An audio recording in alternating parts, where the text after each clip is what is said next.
Alongside Pirates head men's basketball coach Janson Hightower, I'm Kit McConico. Welcome all of you joining us on Facebook Live. Coach, tough loss last week falling to UMHB 99-89, the final in that one. UMHB out-rebounding your Pirates, and UMHB just shooting spectacularly from the floor, over 50%.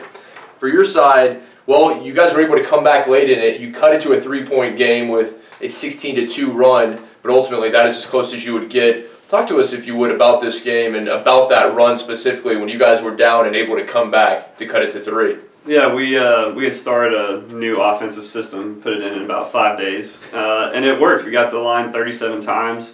We actually had 20 offensive rebounds and beat them on glass by 11, and we had too many turnovers the first half, 11, I think only 5 the second half, so that got cleaned up.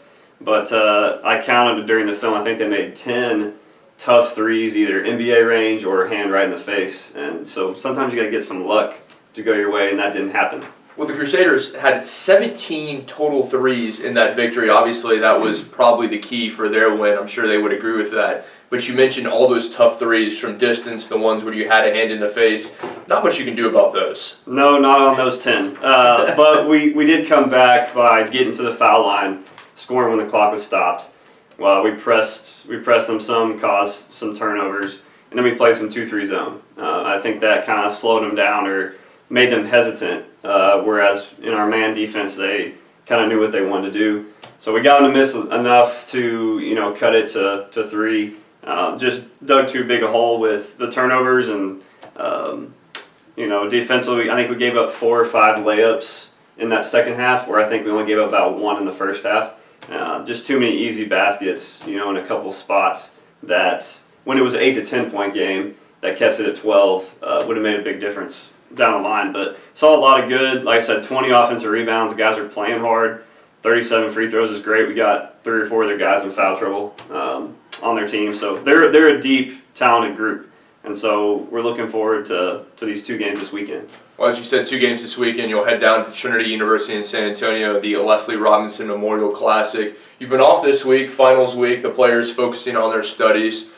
How have you been able to get practice in? I know you guys are still practicing. How does that look with a finals week, and especially a school like Southwestern, as academically rigorous as it is, trying to balance the school and the athletics? Yeah, and it was tough when the game got moved Saturday to Sunday because Sunday had been a planned off day for them to study. So it was hard. Saturday we went just for an hour and a half, so they got some time, hopefully then, to plan ahead and study, right?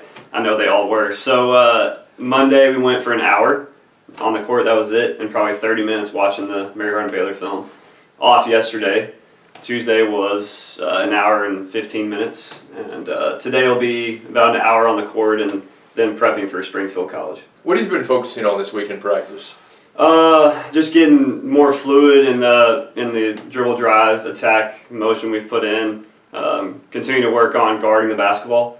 It all starts there. And when we keep people in front of us, that helps us defensively. We also added a new pressing look, a different look, just to change it up. So keeping guys aggressive and that attack mentality helps us play hard and just trying to fine-tune some things. You mentioned the games this weekend down in San Antonio, taking on Springfield College Friday night, 8 p.m. at Trinity. What have you seen from Springfield watching film of them? They've played some good teams close. I think Amherst is 23rd in the nation. They played them to 5 points the other night. Very solid, fundamentally sound team. Charlie Brock's the coach there. I think he used to be at Trinity for quite some time, maybe almost a decade before Pat Cunningham. So good coach, well-coached team. Going to play a lot more conventional than some of the teams we've played.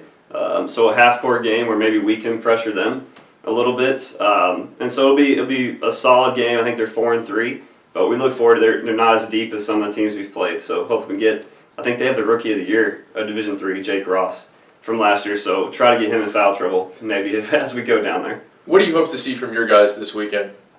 Just the ability to compartmentalize and we just focused on finals and hopefully attacked that. Did well in final exams, and now can we move to basketball? Now that you don't have classes for about a month, can we go win some games? I mean, being close is fine, but more victories we don't want those. But they've been able to adjust, and with, like we said again, 1 senior, 1 junior, they've done some good, and Ryan Wheeler is playing amazing. been so consistent and efficient for us, and some other young guys are starting to step up. Just look to play hard and go finish a game and play a full 40 minutes. So that's the goal. Pirates in action this weekend, headed down to San Antonio, the Leslie Robinson Memorial Classic. They will get things started Friday night, 8 p.m. against Springfield College. Coach, as always, thanks for your time. Good luck this weekend. Thank you. Merry Christmas. Merry Christmas.